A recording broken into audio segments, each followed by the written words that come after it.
itong maagang pagdedeklara, may epekto 'to 'no, maaaring hindi nakikita ng ibang mga eksperto o analyst, pero ang nakikita ko kasi rito is yung maaga niyang pagdedeklara ay mahalaga para yung budget na ipiprepara sa 2027 hindi talaga magagamit para sa electioneering 'no sa 2028 kasi alam nila na kung mananalo ang ikalawang pangulo na presidente talagang bubusisiin ito no at pwede talagang magkaroon ng problema yung mga magpe-prepare ng budget na to lalo na kung gagamitin nila ito para sa 2028 election. So I think these are some of the some of the repercussions na kinakailangan nating maunawaan o maintindihan in relation to her early declaration. So I think mas magandang political move and as always, yung kanyang mga kalaban parang they were guessing no kung ano ba talaga ang gagawin ng ating ikalawang pangulo kung magdedeklara ba siya o hindi. Pero maganda na ito nga natuldukan na yung mga speculations and that she already declared.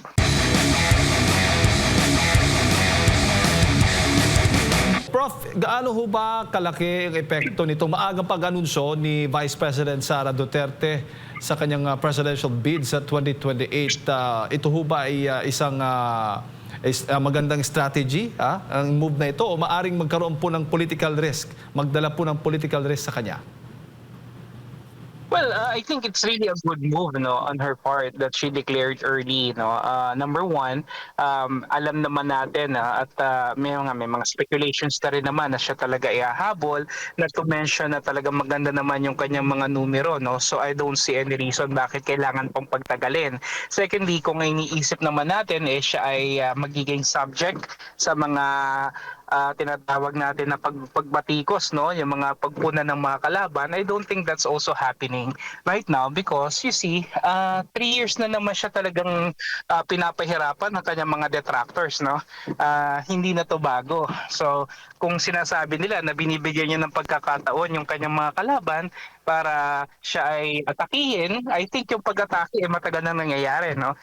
Another thing, itong maagang pagdedeklara may epekto to no. Maaaring hindi nakikita ng ibang mga eksperto o analyst, pero ang nakikita ko kasi rito is yung maaga niyang pagdedeklara ay mahalaga para yung budget na ipiprepara sa 2027 hindi talaga magagamit para sa electioneering no sa 2028 kasi alam nila na kung mananalo ang ikalawang pangulo na presidente talagang bubusisiin ito no at pwede talagang magkaroon ng problema yung mga magpe-prepare ng budget na to lalo na kung gagamitin nila ito para sa 2028 election. So I think these are some of the some of the repercussions na kinakailangan nating maunawaan o maintindihan in relation to her early declaration. So I think mas magandang political move and as always, yung kanyang mga kalaban parang they were guessing no kung ano ba talaga ang gagawin ng ating ikalawang pangulo kung magdedeklara ba siya o hindi. Pero maganda na ito nga natuldukan na yung mga speculations and that she already declared. Opo, at possible, itutuluyan na talaga itong impeachment proceeding laban sa Vice President? Yeah, definitely no. I think tuloy-tuloy naman ito pero makikita natin dito kasi ang halaga na makita natin dito no unang-una is how the congressmen will react. Particularly na alam nila ngayon na talagang hahabol na ang ating ikalawang pangulo and that syempre yung perception insofar as their constituents are concerned yung kung may mga constituents sila na medyo sumusuporta sa ikalawang pangulo, they will have now to think twice regarding signing the petition knowing na malakas pa rin talaga ang ating ikalawang pangulo at ito nga nagdeklara na siya ng kanyang pagtakbo. So chances are we'll see how this will play out in the Congress. But the way I see it, yung mga dating bumoto pabor sa impeachment, now I think they will have to really think twice, maybe many times before they will sign the petition. Kasi nga nakita nila na yung kakayahan ni VP Sara to make victorious yung kanyang mga supporters kagaya ng nakalang elections. So tingin ko rito talaga yung political calculations ng mga congressmen natin it should be in full swing except for those na talagang very, very fanatic. Sabihin na natin na solid yung kanilang pagsuporta sa ating Pangulo at gayon din naman sa dating speaker, no? So except for those people na talagang alam natin na identified na talagang supporters ng Pangulo at saka syempre itong mga makabayan block, definitely they will be voting in favor of the impeachment. Kasi Opo. wala naman silang ibang choice, di ba? At yung mga kongresista, yung mga opisyal na nagpahayag, pumirma doon sa impeachment noon, sa tingin mo magkakaroon pa ng tsansa po yun sila na makipag-alyansa dito kay Vice President Sara Duterte? At dapat bang tanggapin? Dapat bang makipag-alyansa ulit ang Vice Presidente po sa kanila? I think it will boil down to the reason, to the logic of the reason why they signed the petition in the first place, no. Siguro nasa ano lang naman yan, nasa explanation ika nga, no. Kung ang explanation nila rito kaya nito pinirmahan because of the mounting pressure coming from the former speaker and yun na nga yung mga incentivizing mechanisms, no, na binigay sa kanila or inilatag sa kanila bakit sila pumirma, maaari sigurong maintindihan ito ng ating ikalawang pangulo, no, lalong-lalo naman na hindi naman talaga vindictive yung personalidad nitong ni VP Sara.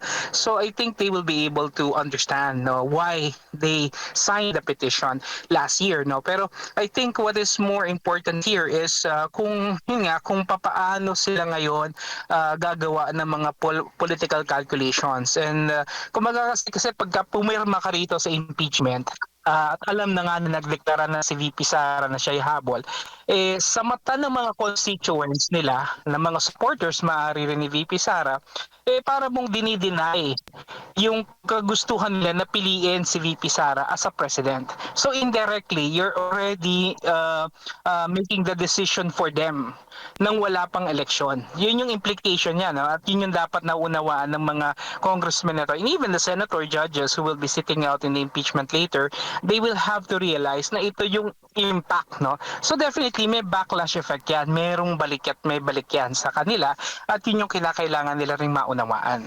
Opo. Sa ngayon, nakikita po ninyo, magiging hindi ganoon kahirap para sa Vice Presidente yung kanyang pangangampanya dahil kilalang-kilala na po siya sa buong Pilipinas. At yung Duterte brand ay nandoon pa rin, epektibo pa rin po sa national scale, Professor. Yeah, definitely, no.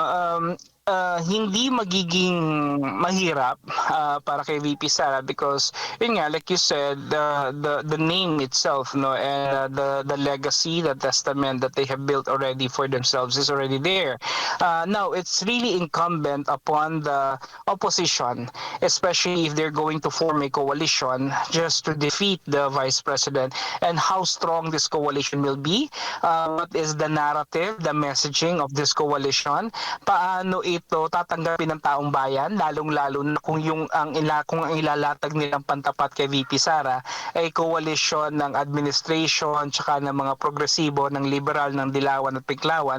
Alam naman natin for the longest time mayroon talaga silang history ng hindi pagkakaunawaan, ano, and then all of a sudden para lamang talunin si VP Sara, they're going to join forces together. So para sa akin medyo hard sell ito, no, hindi lamang para sa mamamayang Pilipino kundi maging sa kanilang mga supporters. Kasi matatandaan natin noong 2022 elections lang, ano, umalingaw-ngaw yung mga salitang never again, di ba? Anybody but a Marco, something like that. And I think it rubbed off to the supporters of Leni Robredo, no? Pero all of a sudden right now, biglang open yata sila sa pag-alyansa. So, I don't know how this will resonate to her supporters. Kung ito ba ay titingnan nila na bilang isang magandang hakbang tungo sa pakikipagkaisa o ito ba ay pagtataksil doon sa kanilang mga sinumpaan at sa kanilang mga advocacy na pinaglaban 3 taon lamang ang nakararaan actually noong 2022, no, basically. So things like this, no, para sa akin medyo hard sell ito para sa taong bayan if ever they will be forming an alliance. So yun lamang kasi ang talagang nakikita kong direction para talaga makatapat sila doon sa puwersa ni VP Sara na Mindanao tsaka Visayas yung talagang solidong bloke niya, no? So it will be a regional or geographical alliance, no, between Leni Robredo, which is strong in Southern Luzon, Bicol area, and ang Northern Luzon naman ay kay BBM. At siguro may mga loyalist pa rin naman siya diyan sa bandang norte na maaring sumuporta pa rin sa kanya, no? But I think the true barometer here, at saka yung dito talaga magkakatalo is in the NCR. Kasi ito yung syempre maraming botante pero hindi rin naman tayo solido na ito ay para kay BBM or para kay Lenny o para kay VP Inday Sara.